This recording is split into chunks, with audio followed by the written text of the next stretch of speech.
That's no moon. It's a space station.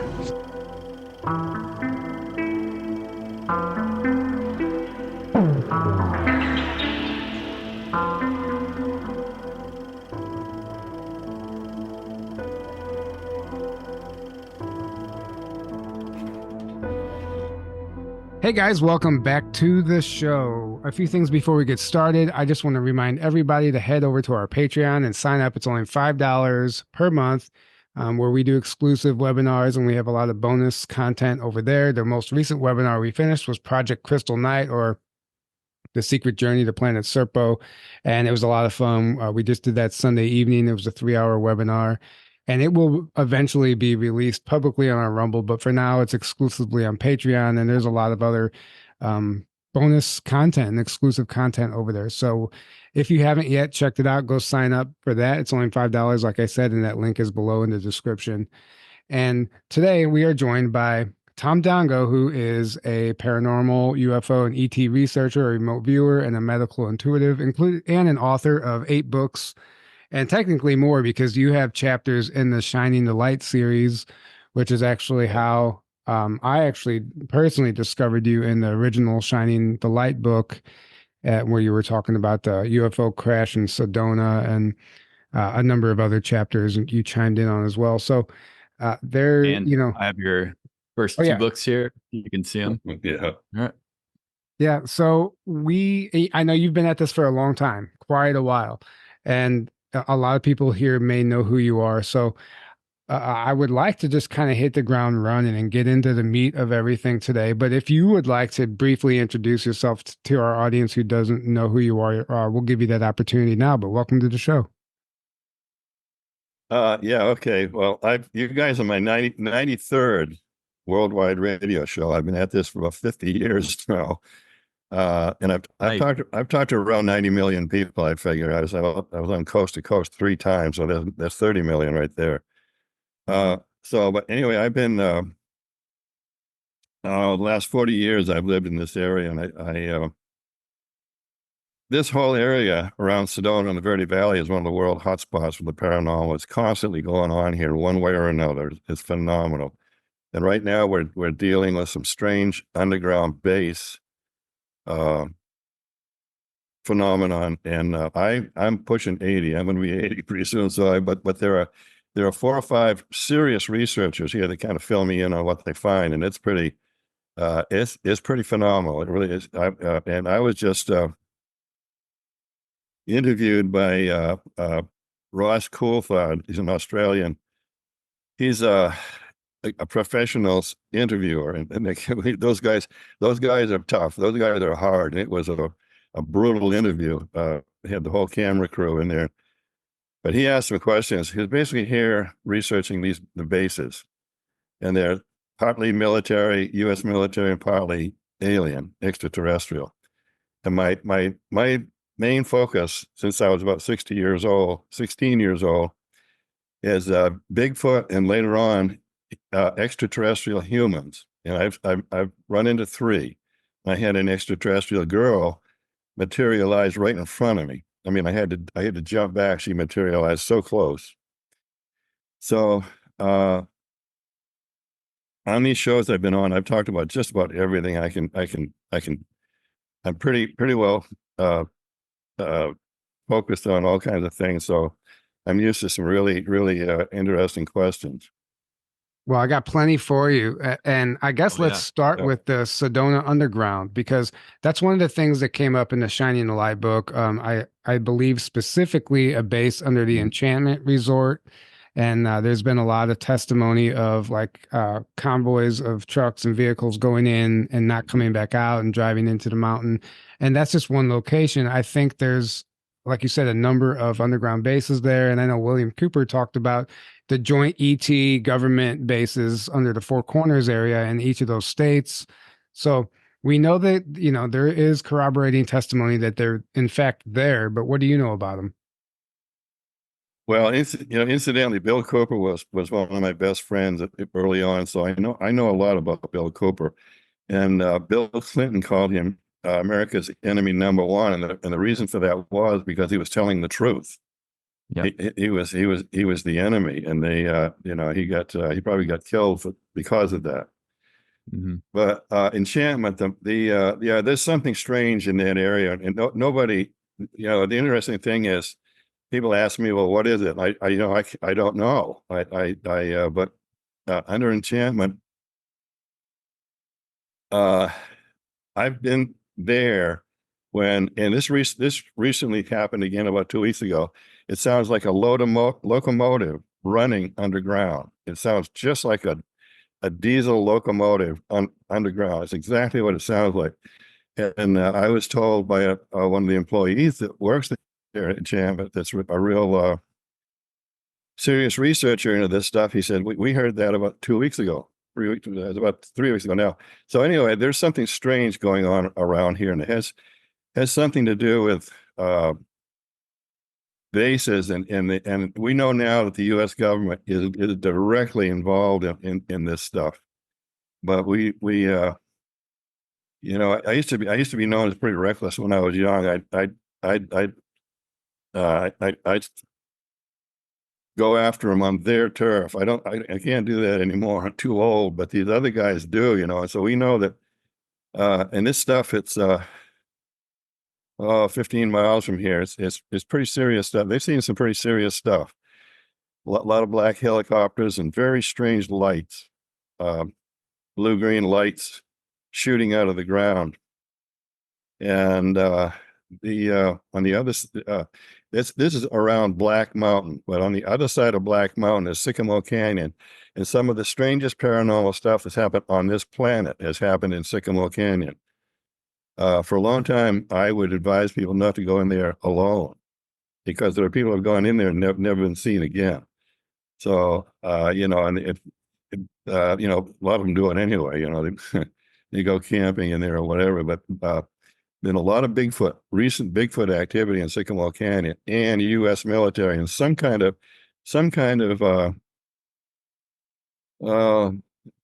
probably extraterrestrial. The fact a guy, this wasn't too long ago, he was on a motorbike back there, and he got stopped by 6 guys with M16s, and they told him he was trespassing on restricted government area, and they hurt him pretty bad. They pushed him to the ground, shoved the muzzles of the guns in his face, and slapped him around a little bit. And this sort of thing happens around here.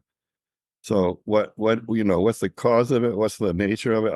I don't know, but there have been, probably in the last 40 years, I call them machine gun incidences, and it's been happening. There's 7 canyons here, and it's happened in all the canyons. And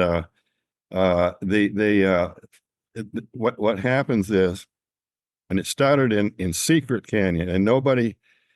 I talked to people that were here in the 40s, and they don't know who named Secret Canyon. It's a mystery, but it is a very, very strange place. So it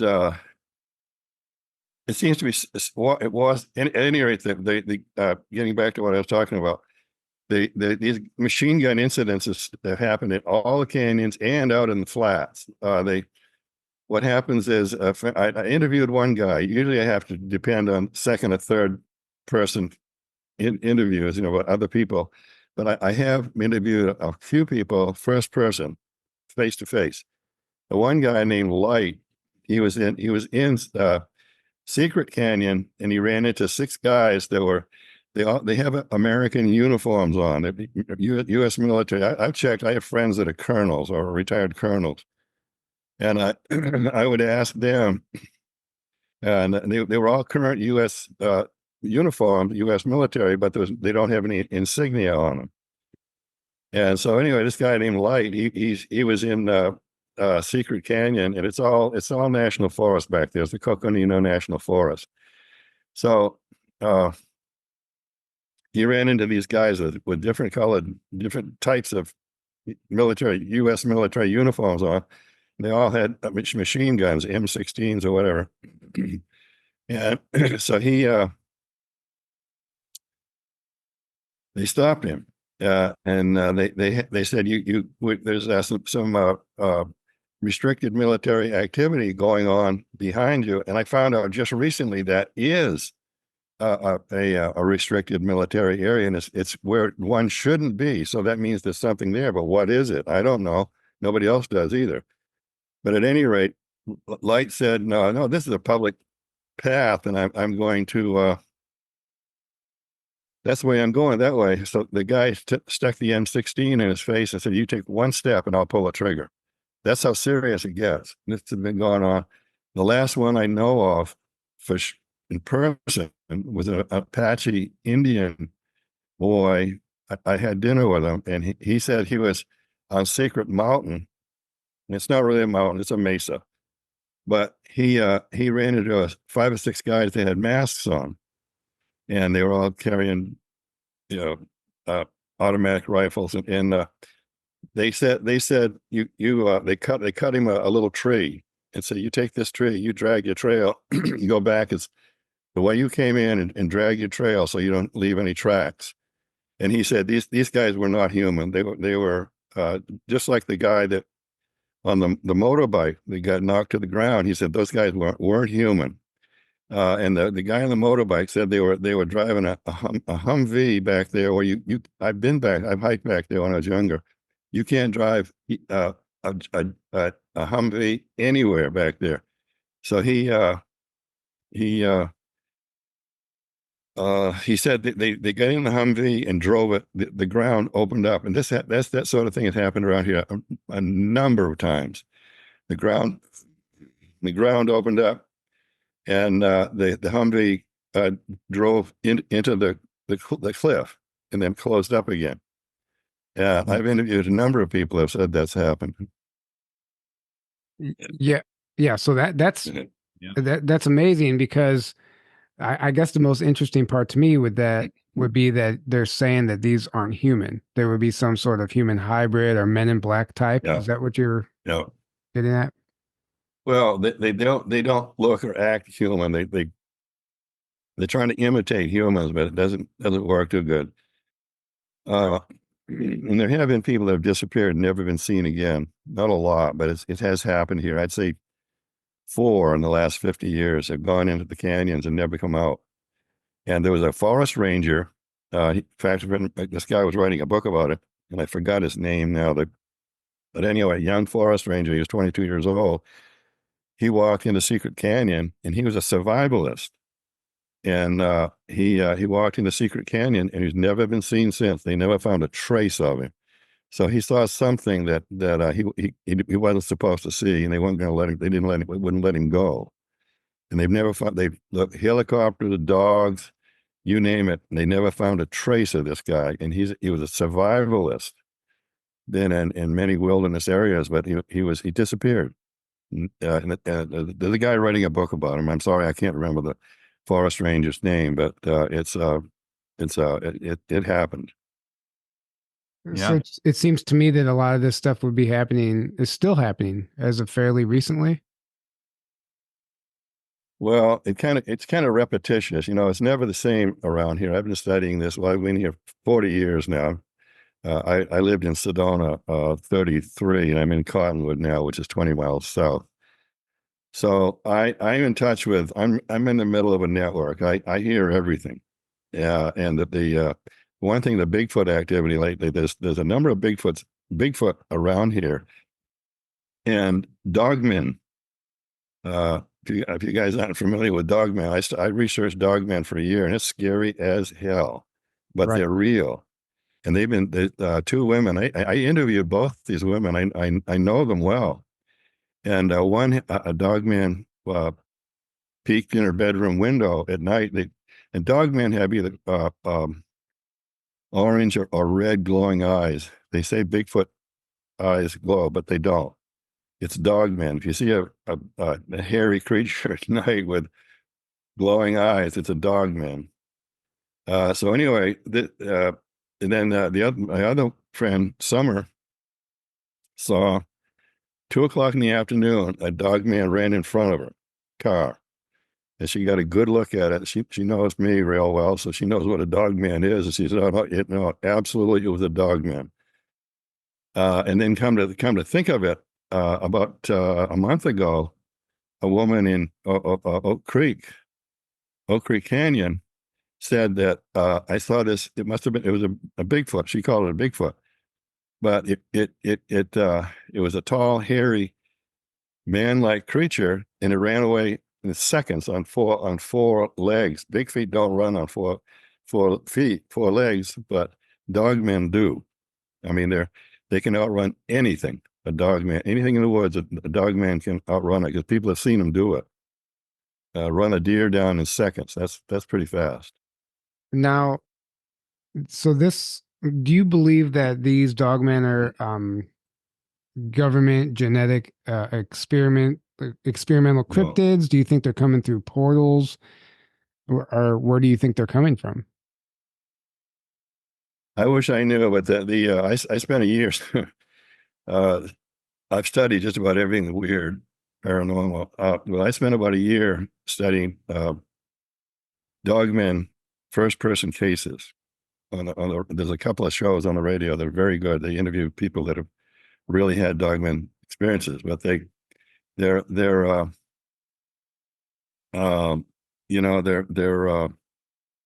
forgot what I was going to say, but they're absolutely real dogmen, and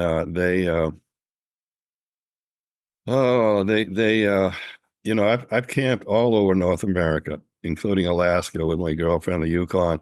And if I had known about dogmen 50 or 60 years ago, it probably would have changed my whole itinerary. And I'm glad it didn't, because I didn't know that, dogmen are just about everywhere. And the study that I've learned is that dogmen and Bigfoot don't get along.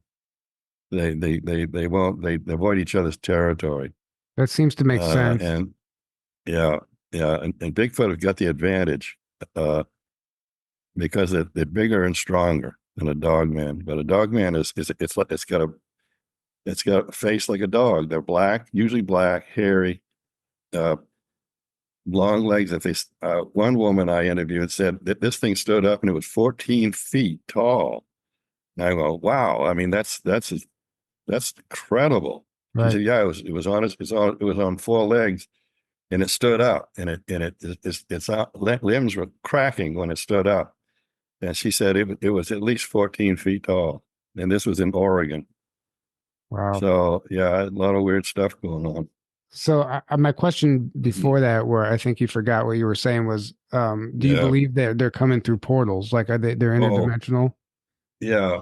Yeah. I don't do stage talks anymore, but I have to tell people, my mind wanders. And so I said, somebody in the audience telling me, say, "Hey, Tom, you were talking about remote viewing." Okay. So so people would have to remind me. My mind's been wandering for a long time. But nobody knows what dogmen come from. But I've asked Indians. So somebody says, "Well, have you talked to the Indians?" And so I did. My best friends was Cliff Mahooty, was a Zuni elder. Yeah. And Cliff, I miss him every day. He was my best friend. Yeah, we love Zuni him elder. Yeah, we love him. We had him on the show. Oh, he did, yeah. Over 4 years ago. We were friends with him. Oh yeah. Yeah, cool. He's great. Yeah, he's a very special man. Very special. So I asked him, I said, "Cliff, what do you got?" Because Cliff worked for the government. He was in charge of 261 tribes in the country. They always thought he was a government man because he worked for the government, but he really was. He was trying to help the tribes. Mm-hmm. But he said, nobody knows about dogmen. All we know is there's something paranormal. But other than that, nobody knows. And then there's skinwalker. I've researched skinwalkers with the Navajos, and skinwalkers are absolutely real. There's a skinwalker ranch in that area. Skinwalkers are a strange creature. They're not a dogman, and not any kind of a Bigfoot. I interviewed a woman that had one in Vernal, Utah. near the Skinwalker Ranch. He was running beside the car, and they were doing 70 miles an hour. And she said the thing looked like a mangled deer, and then it veered off and ran off into the desert. And this is just a few miles from Skinwalker Ranch. So I'm famous for the Bradshaw Ranch. That's my thing, and I know the Skinwalker guys. I know Brandon Fugel personally, and so I know what the big difference between the Bradshaw Ranch and the Skinwalker Ranch is. The Skinwalker Ranch is pretty malevolent, and the Bradshaw Ranch wasn't. It was nothing bad ever happened on the Bradshaw. I mean, I was there 4.5 years, and I wrote this book, which is my bestseller. This is my bread and butter. So everybody go out and buy Emerging Dimensions. This is all about the Bradshaw Ranch. All about the Bradshaw Ranch, the whole thing. I've compared the Bradshaw Ranch with the Skinwalker Ranch often. And I was one of the first people that got involved with the Skinwalker Ranch when George Knapp was up there, and that the other guy. Anyway, so it's this is a strange world we live in, and I've been called one of the world's best remote viewers, and I work with some of the best in the world. And there's something strange going on this planet that nobody understands. I've said it many times on radio that there's something strange that there's even the best psychics and the best remote viewers don't know what it is. But I kind of sense it a little bit. And I've talked about this with a friend of mine. He's a retired Army colonel. And he agrees with me that there's just something that's, well, I was on Coast to Coast a couple of months ago, and I talked about this, and Connie said, no, you I said, no, Connie, I'm going to talk about this. When I was remote viewing one time, the Mystic 411, David Paulides. I've been involved in that for quite a while. There's thousands of people that disappear in the national parks worldwide, disappear, poof, gone. And so I've never been able to track one. But David Paulides, he named people, especially at this deer hunter, and said exactly where he disappeared on the map and all that. So I was able to remote view, coordinate it, and follow him. You find that there's an energy trail. You can. I spent a lot of time at the Berkeley Psychic Institute, and they taught me how to do this. So anyway, I'm tracking this guy, trailing him. And a couple of times I've been asked in interviews, what did you go up or did you go down? I said, that's a very good question. I went straight up very fast. So in this one case, I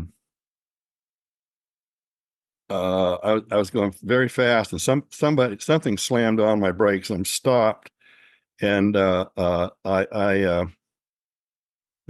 a remote viewers. Early on, remote viewers couldn't. There was a wall that would be put in front of them. They couldn't get through it. But I early on learned how. I was at a General Stubblebind meeting one time. The best remote viewers in the world were there, and nobody knew how to get through this wall. I wanted to raise my hand. I know how. So anyway, there was a wall there, and I'm looking at it, and the voice said, "This is as far as you go." And I'm looking at the wall, and the voice said, "Don't even try it." So like I said on Coast to Coast, I said, what was behind that wall that whoever they are, don't want us to see. And I wasn't about to test. Don't even try it. We're poor mortals with a physical body. These things without a body, and there's lots of them out there. What they can do to us. So at any rate, I've said that there's something out there that nobody knows. It's there. Something doesn't want us to see it. And so that's so heavy duty. Yeah, okay. So whenever you said you know how to get past the wall, but you didn't go past that wall in that particular instance, but you do know how to get around it. Yeah. Yeah. So what have you discovered in the walls that you have gone past? Actually, the times that I've gone up through it, nothing. It was just a continuation of the trail, and I'd go a little ways, and then because everybody, remote viewers, somebody does something to you, like a psychic or a remote viewer or whatever, they leave a trail, and if you're taught how to find that trail and follow it, like I was at the Berkeley Psychic Institute, you can find them. I was when I first started, I was born with a remote viewing ability. And I was at the Sedona airport one time, and I felt something really funny. So I stopped and I looked around. I could see an energy, and it was so I followed it. Doesn't it, you can do it in seconds. You can even do it driving a car. It's not something you'd have to meditate seriously on or whatever. But anyway, I found two people. I came down, and two people, as a man and a woman. They were all dressed in black. And I think they were in Hungary or that. And they turned and looked up at me. They could tell that I was there and smiled, big smiles. And they knew the jig was up. They were trying to, and the government's done this to me too. When SciTech was in SciTech was a government offshoot of the best of Ingo Swan's and Russell Targ's crew, SciTech. So I got a letter one time, and I saved it. I kept it. That we've been remote viewing you, and I'm thinking, why? Excuse me. Why is the government? This is about 25 years ago. Remote viewing an unknown schmuck like me. I had one book. Other than that, and I was well known for the Bradshaw Ranch. So the whole team was, and my friend, we're good friends now, very good friends. He sent me the letter. He was a lieutenant colonel at the time. And I said, hey, Ron, what's the deal with you guys, remote viewing me from SciTech, with SciTech? And he said, we weren't. He said, what are you talking about? We never did that. And I said, Ron, I've got your letter right here. You signed it. And he said, I don't know anything about it. So anyway, that's the kind of stuff I get involved with. Wow. So you mentioned in a previous interview, actually, Aaron, did you have any questions before we keep going? No, keep going. So you mentioned in a previous interview, you were at, I don't know, some conference or somewhere, and you heard a military remote viewer talk about getting caged, getting trapped on a UFO. Oh yeah. And but hearing that story made you realize that you weren't crazy, because you talked about remote viewing craft and ETs, and you even went as far as saying that there's hundreds of UFOs circling the Earth, and some of them are just on trade routes and things of that nature. So could you elaborate on that? Yeah, I was off many times. I thought I was going crazy. I tell myself I've got to be insane. This is not normal. This is nuts. But McMonigal, he forgot his first name now, but I was at a long time ago. I was at a UFO conference, and we were 6 of us in a circle, and he was standing right beside me. And I'd been going out in space and visiting alien spacecraft, and anyway, he was. I'm thinking I'm not crazy. I'm really not crazy, but the whole government remote viewing team was doing that. And it's actually easy if you're a remote viewer. And so anyway, McMonigal was they were doing it. And if you go, my experience has been is if you go close to there's thousands of alien spacecraft out there in orbit around the Earth. Some are 1 million miles out. But anyway, if you go up to an alien craft and you go closer to it and you feel threatened, you need to get away fast.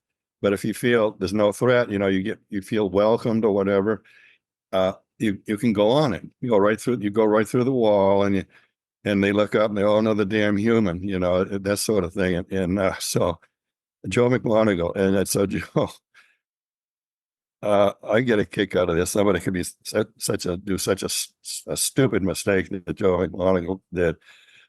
But anyway, he was they threatened him not to go on the ship, evidently, and he did. So they put him in a glass cage, and they wouldn't let him out. He did two tours in Vietnam, was shot up real bad. Yeah, and he said, I think if I remember right, he said that scared him even more than being in Vietnam. So anyway, they wouldn't let him go. They had him trapped in this box out in space, and his psyche was up there, and his body was down here. So finally, they let him go. But he said it really scared the hell out of him. So I said, I'm thinking, what a dummy. I knew, an amateur like me, that you get warned, you get threatened, you don't go close, because they can do things to you like they did to Joe. They could have done a lot more. Right. But yeah. So anyway, that's the kind of stuff yeah. We're going to say something, Aaron? No, I was just saying that's pretty crazy.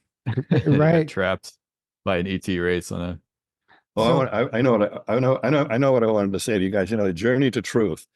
My whole life, the reason I do this stuff is, and I've said this many times, I want to know what the hell's going on, without any BS. Yeah. And there's so much BS. It's really hard to sort it out. There's so many people with bad, imaginations, and it's hard to wade yourself through it, because there's so many people that have created a fantasy, and then they make it real. They believe it. Like O.J. Simpson. Oh, he didn't do it. The government, but he did. All the people at that court said O.J. Simpson definitely killed those two people, but he convinced himself he didn't do it. Well, that's the kind of thing I run into a lot. They'll create a reality. It's impossible, but they believe it. Right. Yeah. And it's important as a researcher to understand things like that, because and we interview lots of people, and we do encounter a lot of that, and we give the person a stage, and we let them tell their story, and let the audience decide. We're not here telling people what's true and what's not. So it's just a great reminder, to just take everything with a grain of salt. And a lot of times it'll be not black and white, where somebody will have on that will generally agree with their information, or think their story and their information is real, but then they'll say a bunch of stuff that we're like, nah, also. So it's like, don't ever just, even if you like somebody and you generally think they're telling the truth and their story is real, they can be deceived as well, or they can believe a lot of things that are not true as well. And you just got to use your discernment. And also there is also the trend of, like, people like to throw the baby out the bathwater a lot, where one person will be a fraud, and as a remote viewer, or as a MyLab person, or as an ET contactee, or whatever it may be, and then they're like, oh, see, I told you all that's BS because of this one or two people that are frauds. Which is also not the case. From what I've found, there's truth in every area, but it's a matter of, like you said, there are a lot of people that are just making up fantasies, and some of them actually believe them 100%. Just because they believe it themselves doesn't mean it's actually true, because you can deceive yourself as well. So remote viewing, though, is a powerful tool to actually sift through that and find the truth for yourself. So I agree. So that's a great thing to teach people and to get out there. Yeah, I've been on shows that been a million listeners, and I've tried to teach. They charge, some of these guys charge $3,000, $4,000, $5,000 to teach remote viewing. Myself and Maureen St. Germain, we taught it for 2 years, and we did pretty good. Maureen would teach the military version, and she said I would teach the Tom Dongo version. It worked out pretty good. We had some people had some stunning realizations about. They learned it. They caught it. And the worst thing is people don't believe they can do it, but everybody can do it if they really try and if they really want to. So anyway, I wish I wish there were millions and millions. I've tried. I've given it away free. There should be millions of remote viewers because the truth that for a good remote viewer, it's impossible to lie to them. So it would just about eliminate liars. So I'm all alone. I'm just, I don't have, I had some friends around here that were good remote viewers, and my lieutenant colonel friend, he was here for a while with his wife, and they've left, so they're not around anymore. Right. And a couple of government remote viewers, and they were here for a while, and they've gone, but I don't have anybody to play with. Oh, So, we can connect you with some people. We know quite a few remote viewers just from doing the show over the years, but there's more and more. There's more and more popping we had up. Dr. Courtney Brown on the show last year. Tony Rodriguez is basically a remote viewer now. John Babanco, if you've heard of him, right, on the show in the past. But either way, what I was getting at was there's a lot of people that are teaching it now and offering courses, and it's fairly inexpensive. So I think we're starting to see a little bit more of what you were trying to accomplish. And like you said, I don't think it's a bad thing. I think it's great. But I want to get back to the story a little bit. You were, when you say there's thousands of craft orbiting the planet, and then you've remote viewed them. Yeah. Now, what types of scenarios or situations are you seeing? Are you seeing like just races from all over the galaxy, Galactic Federation type of stuff, reptilian, secret space program type of stuff? I mean, or even our own military? Could you maybe fill us in on some of the things that you witness or remote view? Well, I've done a lot of research with extraterrestrial humans. There are about, my estimation, there are about 17 races, and 3 or 4 of them are doing everything they can to help us. The rest of them don't give a damn. They say, if you want to blow yourself up, have at it. But there's then there's about 100 humanoids. There's way more humanoids than there are humans, and these humans look so much like us. They're here now. They're among us. And I have a friend that's a psychic, a great psychic, and she said that I got a message that there's many humans that are here to help us because we're in a critical stage of development. They're trying to keep us from blowing ourselves up. But she said they're like phantoms. They're different, but they're human. So, and they're doing everything they can to help us. And I thought, well, wow, that's pretty interesting. I know there are beings out there that don't have physical bodies, but that's a new one on me. Like she says, yeah, they're like phantoms, but they're here, and they're trying to. I've interviewed people that have interviewed extraterrestrials, and some of them say they can't interfere with us because it's not. They'll be punished. It's like a non-interference, Star Trek non-interference thing. They can't interfere with our culture. But there are one in particular said that if you start a nuclear war, we'll stop it. And they said we can't stop it all, but we'll get 80 or 90% of it. So hopefully that's true, I mean, right. They've already been stopping it a lot. I mean, there's tons of proof they've been shutting down facilities and stopping nuclear for decades and decades. I mean, you got Robert Sala's testimony, you got many others that they've been doing that for a long time already. So I think they have the ability to pretty much stop that. But they're not going to do everything for us, but they're going to make sure we don't. Because when we set off a nuke, that doesn't just affect us and the planet, that affects other dimensions and all these other civilizations and races as well. So it's them looking out for themselves. You could make the argument more than anything that preventing us from doing a nuclear war or anything like that. So right. Well, there's evidence that there's been 2 nuclear wars in the past because there are places in Africa and Pakistan that are glass.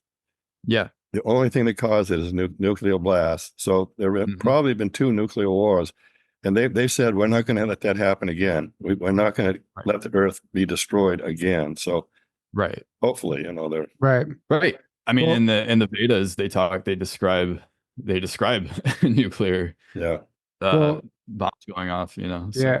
And I mean, and the whole Southwest, if you look at it from an aerial view, it looks like a scar, a battle wound, and there's a lot of channelers, psychics, remote viewers, even at this point, that there was some sort of a nuclear war that happened there.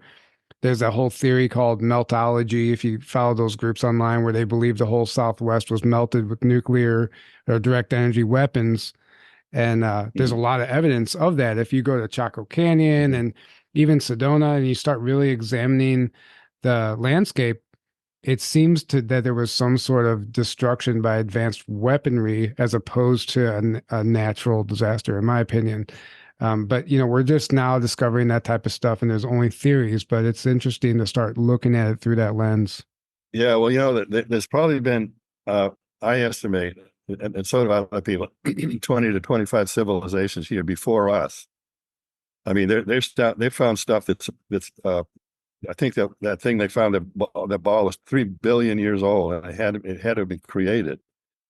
So and the guy, the Bosnian pyramid guy, had a photograph of a skeleton that scared the hell out of me. I said, if those creatures, I mean, it was like the alien, the thing, the teeth and the thing going down his back. It was the same thing, but it was a real skeleton. So I mean, if those things existed, people think we're the first and only. Well, we're not. No. Plenty of evidence that there were many civilizations here before us. Not by a long shot. Right. Yeah. Right. Yeah, there is. I think I've seen a replica of the skull, of that skeleton you're talking about. Somebody had it at a conference one time. But going back to the remote viewing, what have you ever looked at Antarctica and discovered anything as far as the underground there? No. Funny you ask. Other people have. No, I haven't been asked that, and I really, some things.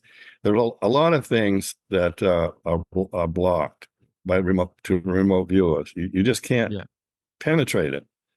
And same with me. There's some things where I think we're just not supposed to see.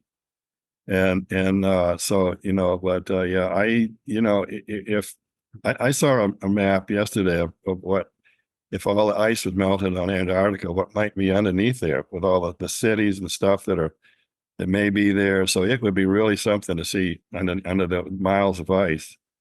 And there are extraterrestrials there. Linda Moulton Howe's talked about it, and she really gets Linda, she proves, when she talks about something, she can prove it. She doesn't just talk about it. So, and there are aliens on the Antarctica that are extremely dangerous to us. They're not our friends at all. I have Linda, actually. We're friends, but we're not very close friends. But anyway, I said, boy, she actually went into that base, and I didn't. I got close to it. I said, this is something I don't want to get even. This is it. This is as close as I'm going to get. But it's down that hole. It's about there's about two miles of ice, and they're at the bottom of that hole. And Linda actually went down there and checked it out, and she said they came after her, and they'll do that. I've had people say, those things can come after you, and that's true. So, but there are, if we have the awareness of this, we as humans have great power, but we have to have the awareness of it. If we're aware of it, we're protected. I mean, we're some spiritual thing that will protect us. But there's so many stupid people. I mean, really dumb people that, I mean, incredible stupidity. I mean, some of the things they said to me, I go, I'm going, what did you say? Huh? Not, So, it's apparent now with all this political stuff that's going on. Some of the stupidity is almost beyond belief. Right. So anyway, yeah. I agree with that. So when you say Linda Moulton Howe went down that hole, I assume you're talking about remote viewing. So she did attempt to Yes, remote view it. yes.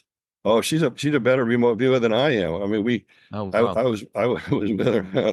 I was with her at a conference one time, and she did some stuff that it was way beyond me. I mean, there was a guy there that was testing, see who had remote viewing abilities. He held this bag up with I don't know, a doll in it or something. I completely missed it, but Linda nailed it 100%. So she's really good. Really? Nice. Yeah, she was sitting right beside me. I thought, oh man, I thought I was pretty hot remote viewer, but not compared to her. No, I'm not. Right. So you wrote a book called Merging Dimensions, and Yeah, I'm assuming, that comes from that information's all about the Bradshaw Ranch and your experience there. But yeah. when you say merging dimensions, what exactly do you mean by that? Do you just mean that at that merging point is some sort of a portal? Well, that's not Linda Bradshaw. That was her idea for title, and I fully go along with it. No, it means that the Bradshaw Ranch. I was there 4.5 years, uh, a couple, 2 or 3 times a week, and there's our dimension and other dimensions are merging because we experienced that on the Bradshaw Ranch. There's a portal there, there were things when it was open. There were things, beings, and we could smell them, and Linda could sense them. She could see them quite a bit. I couldn't. I mean, I could smell the smells, like roses or burning tar and sulfur. It was, it's pretty strong, and it was. We were out in the middle of perfectly clean air, and we could smell these things. And at times it felt like we were in Times Square. It was so much. They were written in the middle of a shuffle of these beings that have come through that portal. You know, I used to get attacked over this stuff constantly, and I never do anymore because people want to know. They want to. I quit 3 times because I got so tired of the attacks. That the verbal attacks that I got from everywhere. So, but now people want to know. They're curious about everything, Right. and I can pretty much whatever I talk about, I can pretty much prove it. What I'm talking about, witnesses. Yeah. Go ahead. Well, I've been within 50 feet of an alien spacecraft. I've seen about everybody. Really? All these people say, "Oh, gee, I wish I could." You see UFOs. I wish I could see one. I've never seen one. I've seen about 300. And I used to do tours in Sedona. UFO. I had a tour company, but my tours, my UFO tours were very popular. And one night, me and 2 women, I have 2 witnesses. Uh, a craft, an alien craft, was 1/4 mile across. It had materialized right in front of us. And what we did was we said, we saw these things flying around, blinking on. And the funny thing is, they're always orange. And so I said, let's in our minds ask them to show up, to blink on for 5 seconds, just so we could see you. So we did. When you materialize for 5 seconds, and the thing did. It was 1/4 mile across, and it was exactly 5 seconds, and it disappeared. And so I've done this before with other things, with other witnesses. I mean, I had 6 people one time we were, and I'm still in contact with Wade, one of the guys, and his whole family was there. And an alien, it flew. Back then, there was a ye old UFO store in Sedona, and they did tours too. And this craft flew past them. It wanted to be seen. It wanted them to see it. And did anybody get pictures? No, you never have a camera. Did you get pictures? No, even if you got one in your hand, you're so stunned by what you're looking at, you can't. Because that's happened to me. You forget. So anyway, Especially if it's a quick moment. Yeah, you don't have time. Yeah. No, Yeah. yes. So anyway, yeah. So whenever you saw, sorry, I'm real quick. You said you saw three beings, I believe at the beginning of this episode. You said you saw three Yeah. entities manifest in front of you, or maybe at least one of them did. Can you explain that and who you saw and what race they were? Well, one was human. The girl was human, and the other two were, you know about the tall whites. Mm-hmm. They don't like us. They don't like us. So anyway, I've the girl. I had my girlfriend at the time. It's a long story, but at any rate, she was right there. She saw this happen. And we saw a girl. We were hiking. We were way off in the boonies back then, and it was been heavy rain, and mud was this thick. And a girl came out of the bushes with dressed in a white wool sweater and red pants. No dog. And even around here, women always have a dog with them, even though there's almost no crime. But so anyway, my girlfriend went over. We were trying to find a trail down to some petroglyphs, Sedona petroglyphs, and I couldn't find it, even though I'd been there a couple of times. The rain had changed everything, so they talked, and I didn't hear what they were talking about. So I kind of motioned to the girl, and she came over, and she was basically talking so low. That's what I had put my ear right up to her mouth, and I said, "You wouldn't have." She was dressed in city clothes. I mean, and it was city shoes. And I said, you wouldn't happen to know where the trail is down at the petroglyphs down there, do you, by any chance? And she went over about 10 feet from where I was standing and pointed down. And I went over there and I said, how did she know? But she was right. So we went down, and me and my girlfriend went down. I mean, it was steep. It was like, super steep. And the girl didn't have hiking boots on. We had serious lug hiking boots on, so we got down there okay. And so my girlfriend, I can't remember her name, a long time ago, but anyway, she was off, and the dry creek was roaring like the Colorado River, flood stage. And so I'm looking at her. Petrolina was her name, and so I turned around, and it stunned me. The girl was standing this close to me. She had. I'm looking up. There's no way that girl could have walked down there, not in city street shoes. So she leaned forward, and I had to put my ear right up to her mouth, and she was whispering about talking very low about the petroglyphs and stuff that didn't make any sense. So before I could get a chance to ask her, what human could do what she did? Ghosts can't do it. I studied ghosts for years, and what she did, no human could do that.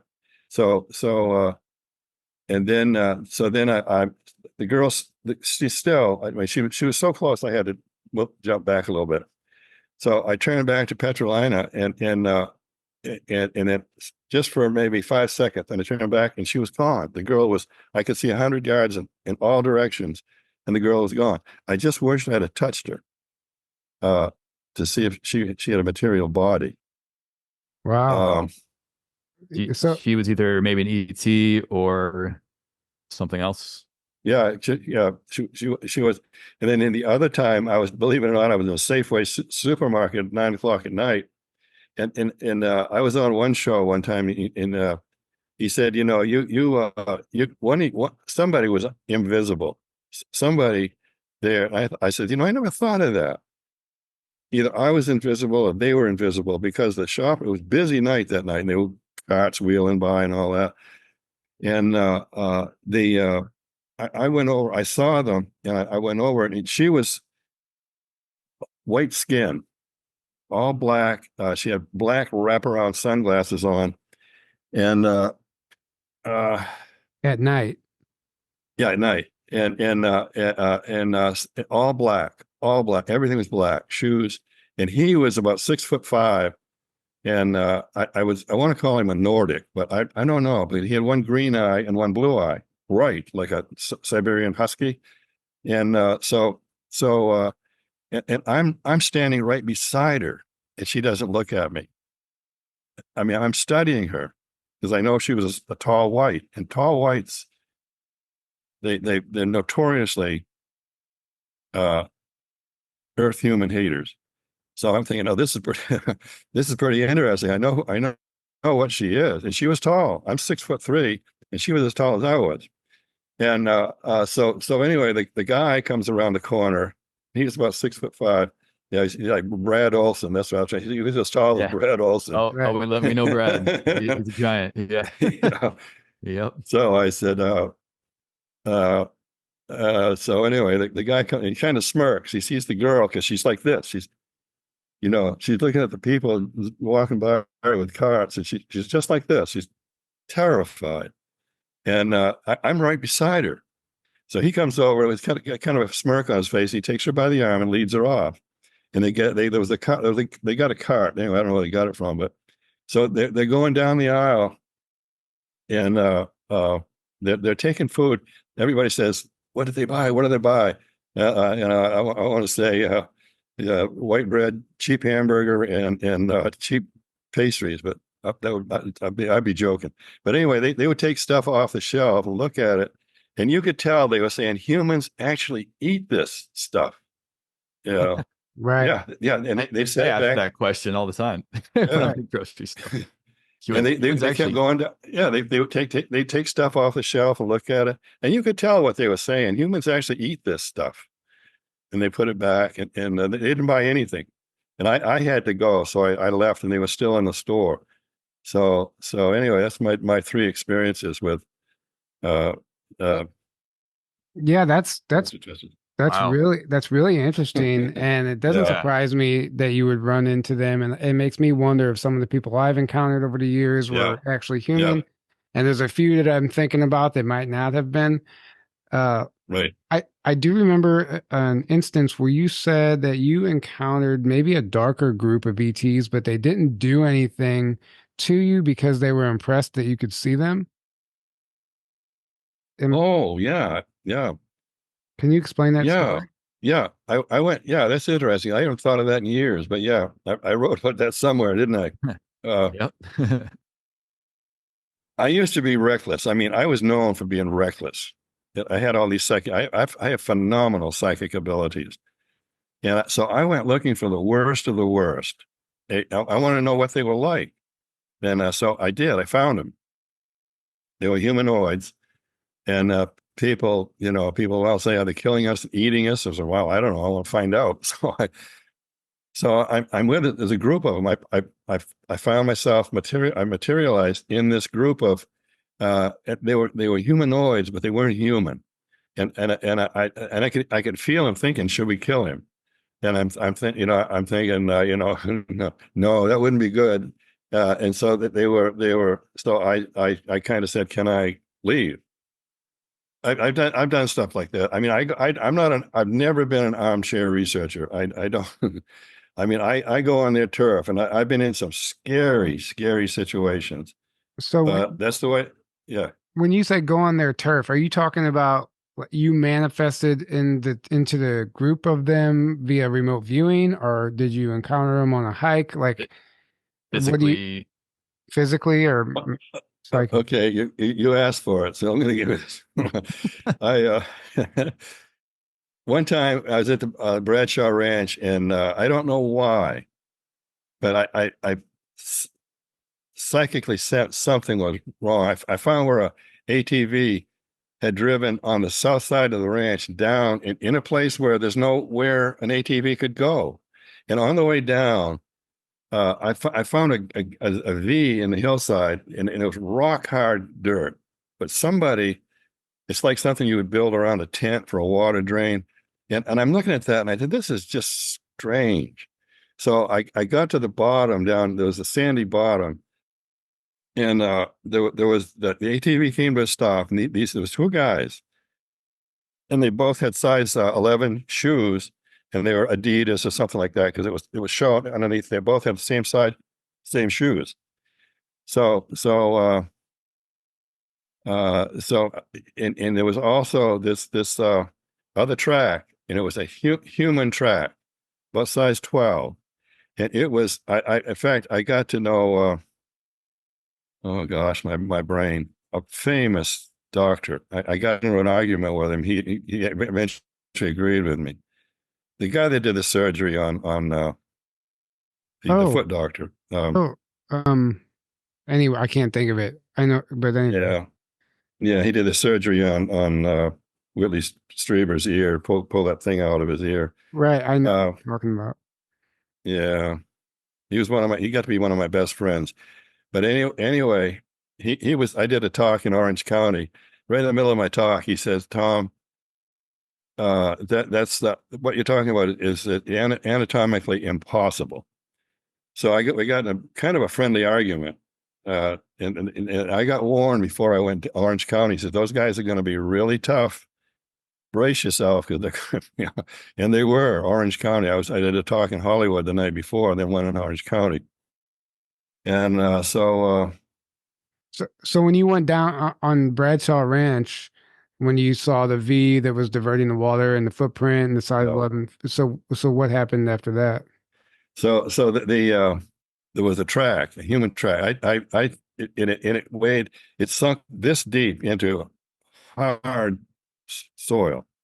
I put my boot right next to it, and I just made an indentation. So on the surface, so that thing had to have weighed at least 1,000 pounds. Roger Lear. Roger Lear. I was just going to say. Yeah, I just found it. Yeah. So Roger said, "No, Tom, that's an anatomic. He's either foot doctor, anatomically impossible." So well, no, it's not, because I saw it. I photographed it. And so anyway, and I had a gun. The only time I've ever brought a gun with, I have an M1 carbine. It's like, almost like a machine gun. And I had it. I took it with me that day, and I really don't know why. But anyway, I found did the creature, that creature there first? Were the guys there first, or did they meet? So I followed the tracks, the barefoot tracks going away, and this scared the bejabbers out of me. I was following it up a hill, and it had rained, I guess, early that day or whatever, and I was in thick bushes, and there was one track, it was still filling up with water, so I knew that thing was probably in the bushes 10 feet away from me, and having a gun if it had jumped me, it would have been all over. So I got out of there real fast. That's what I'm talking about, going on their turf. And I've some of the research around here have found dogman tracks out there now in that area. So yeah. In what instance did you actually did they actually let you go because they were impressed that you found them? Well, just the one where I went looking for the worst of the worst, and I never put myself in a position where I'd be attacked by them. I'm real good at that. I can tell. I don't want to push it any harder, or I'm going to there's going to be something happen. So I like going on the ships with the aliens. One time I was at speaking, and there was about 100 people in the room. I said, "You guys want to learn how to go on alien spaceships? Visit them?" And they're going, "Yeah, okay." So anyway, I said, it's easy. It's really easy. So I taught them how to remote viewing. You project yourself out in space, and it's, don't think it's your imagination, because it probably isn't. So go out and find that their ships. They're all kind of different sizes and whatever, and then ask permission if you can go on the ship. And if you get an okay, it doesn't matter. Do it. Check it out. And so anyway, the whole audience did that. And I'll tell you that the expressions on some of those people's faces was, they were stunned, because they really did do it. Mm-hmm. But I wish I'd have gotten a picture of some of the faces of those people that were, their eyes were about like this, So, but I've always been really careful not to put myself in dangerous situation, and the new Skinwalker show. They ran into they found the tunnels underneath the Bradshaw Ranch. They used ground penetrating radar, and there is a tunnel, a huge tunnel going under the Bradshaw Ranch, and their probes got stopped and sent back that they sent out. So there's something really, really fishy going on around here, and I'm not going to push it. I mean, I'm at a stage I can't do it anyway, but there's something going on around here that's really oh yeah, and I know when the Ross Coulthard was here, I said, I'll tell you, but I know of where one of those bases is, and it's extremely dangerous, and I can prove it. And I told them, you guys go ahead, I'll show you exactly. So they did. They spent quite a bit of time, and they said, well, we're going to research this. A friend of mine said, it took me up there. He's a counterterrorism expert. And the second time they called him once, and the second time they called him, and this is a quote: "You come back here again, and we will kill you." So I said, I ain't going anywhere near that. So they looked at it on Google Earth, and you would never know. But I said, look at this and look at this. Why does this add up? And they're going, no, it doesn't. Now I see what you mean. But the average person wouldn't. It's right in plain sight. You're talking about an underground base in Sedona? Yeah.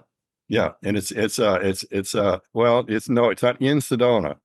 It's about 10 miles away from Sedona. Right. So yeah, but, he took me up there. He showed me all this stuff. He says, and I'm going, well, what's the big deal? And he said, well, take a look at that. And I go, oh, holy smokes. So then he got a call one day, and I never saw him again. So wow. He got a call. He said, you come back again and we will kill you. And he said, it's an American base. It's a U.S. base, but it's he said he thinks it's a railroad, which is possible, because why the railroads, the locomotive engine sounds under Enchantment Resort. And I would estimate there are 5, I don't like to call them bases, underground installations, and 2 off-duty police, active duty police, got into one of those bases. And that's what they were doing. The research here, they were doing, but it was 105-degree day, and it's the time I was up there, it was 105 degrees too, and it's brutal. But they were using ground penetrating radar, because metal detectors won't work. But anyway, these 2 police, off-duty police, got into one of those bases, and they found a open manhole, like a manhole cover with a ladder going down. So they went down there, and I know almost exactly where it is, and that's where they went. They spent some time up there with ground penetrating radar, and it's hard to get to. I'm not in a shape to think like that anymore. But the 2 police, I had a friend that was an ex-CIA agent. He's the one that was his territory. So him and a girl, and Claudia Sanderson, and so that was their territory. So he interviewed those 2 cops, ex-CIA, and he was ex-CIA. And they said, well, we got down there, and there were tunnels going everywhere. So they walked a ways, and suddenly there was military swarming out of the tunnels towards them with machine guns. And they all had U.S. military uniforms on with no insignia on them. They said, well, you guys turn around, go back the way you came in, and forget what you saw, and don't ever talk about it. So and that's happened. I mean, I'm not making that up. It's so. I don't think that you are. We fully understand that these bases exist. We've done our own deep dives and webinars on the deep underground military bases or installations, and they are very insignificant sometimes. As far as on the surface, you may not know that there's anything there, and there's only subtle clues, right, and indicators that there will be something below. So one last thing, I want to shift gears just slightly, because part of the reason we're here today is we recently interviewed Zaysan, who is apparently a friend of yours, and he has an incredible testimony, and he was the one who finally got us in contact with you, and I know just from reading his books that you have remote viewed his case and have Yeah. deemed it to be credible. Can you explain what Yeah. you saw when you did that? You know, Z's credibility is he has a team now. They've saved the lives of 3,200 slave girls in pedophiles, and I think he's been shot three. I think he said 3 times. I know he'd been shot in the shoulder, but I don't question anything. Some of the things that Z, I'm a little bit, I'm going, well, I don't know about that, but I will never question him because his credibility is so indisputable. So anyway, yeah, he's a very, very, very interesting guy. And yes, I did. I actually contacted the captain of that ship that he visits all the time, and I got a conversation with him because I was trying to prove that Z was making the whole thing up. It's fiction, and so I mean that's the way I am.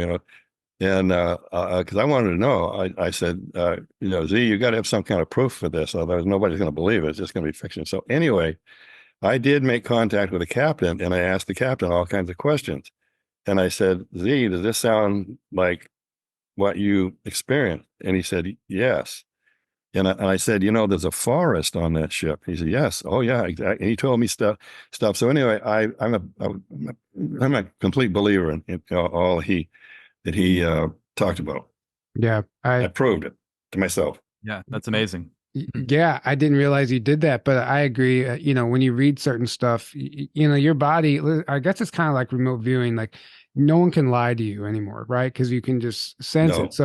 So I feel that way about when I read material. Sometimes I can there's an energy signature behind it that I can't explain, but my body knows. And there's no way I can prove that. But in my personal feeling and opinion, is that he's being sincere and genuine about his experience. So on top of the fact that he's hardly done any shows. He's not putting himself out there. He's clearly not doing this for money or popularity or fame.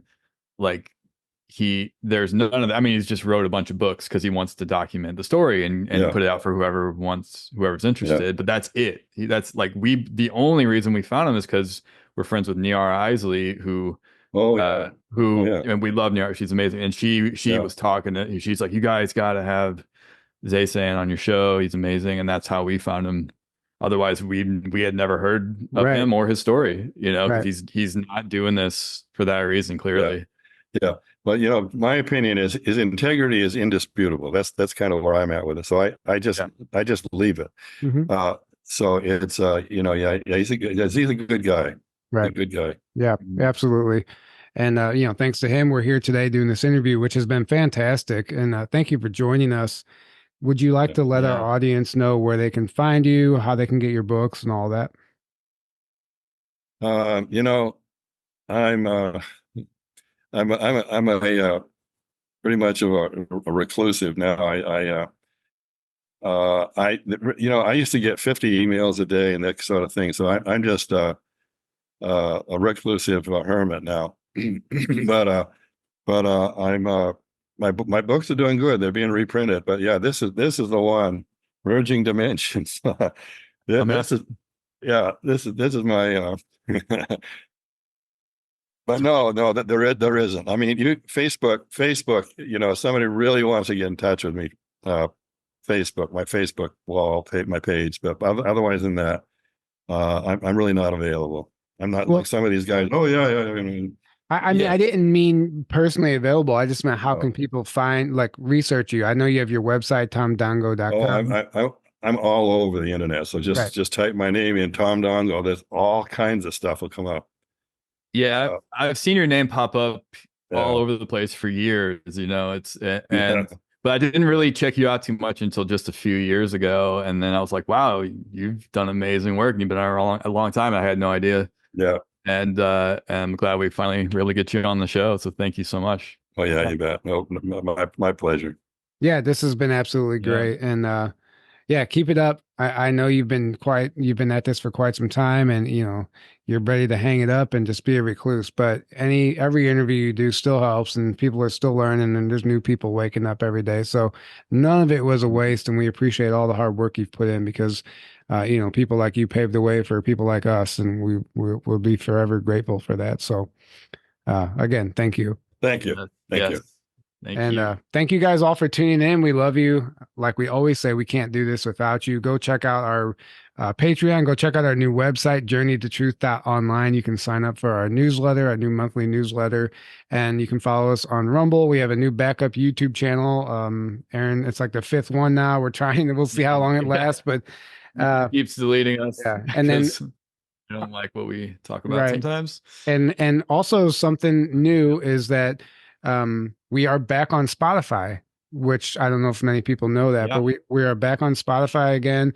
You can find us over there in Apple Podcast and anywhere else, and all the social media. Also, if you don't like Rumble and you want to do another censorship-free platform, we're on BitChute as well. So and then all the social media platforms: Facebook, Instagram, Telegram, X, but we're not super active on X. But anyway, long story short, follow us wherever you can, and the censorship is coming down hard right now, so any support is greatly appreciated. And like I said, we love you all. We can't do this without you. And until next time, have a great evening. Good night. Namaste. It was further agreed that the alien nation and the United States would exchange 16 personnel each to the other with the purpose of learning each of the other. The alien guests would remain on Earth and the human guests would travel to the alien point of origin for a specified period of time, then return. Well, what shocked me was how they selected the astronauts. But they went out and found people within the military that were orphans and didn't have any family members and weren't married. Now, that's a difficult task, even in 1960. But this became quite a mainstay in early ufology of the 1990s, given that in addition to Request Anonymous telling this extraordinary story, there were several alleged DIA or Defense Intelligence Agency officials who were also coming in and saying, yeah, we have knowledge of this case too, and we can verify what Request Anonymous is talking about. Could you estimate what his level of intellect was? Smarter than me. Smarter than me by a long range.